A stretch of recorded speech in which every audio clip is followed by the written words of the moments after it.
Ikaze ku bakunzi ba Rubavu Buy and Sell, mukomeze mugubwe neza cyane aho muherereye hose. Twabazaniye igipangu cyiza. Iki gipangu kigabanyijemo ibipangu bibiri, kiri kuri kaburimbo hano mu murenge wa Rubavu, akagari ka Buhaza, haruguru gato ya kaminuza ya UTB. Twabazaniye igipangu kinini. Iki gipangu kirimo bibiri, nubireba neza ushobora kugura igipangu kimwe kuri miliyoni 65 n'ikindi 65, cyangwa se ukayazanira rimwe miliyoni 130 ugatwara hano hantu. Harimo amazu menshi, hamwe harimo inzu ebyiri, ahandi naho harimo inzu ebyiri.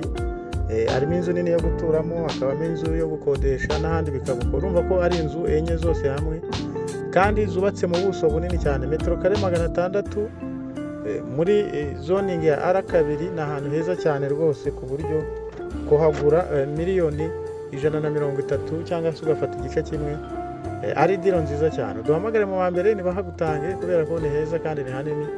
Ni amazu akomeye ameze neza cyane, ku buryo ushobora guhita winjiza amafaranga, cyangwa se ukaba waturamo izindi nazo ukazikodesha, kubera ko ni inzu enye. Ahantu rero ntihagucike, uhamagare Rubavu Buy and Sell kuri nimero zacu uri kureba kuri iyi video, kugira ngo batagutanga. Ku batazi neza rero, urabona ugeze muri centre ya Byahi, ukazamuka haruguru gato, hamwe na centre de santé ya Byahi, aho ngaho rwose muri iyo mihanda ya kaburimbo mishyashya iri haraguru niho iherereye.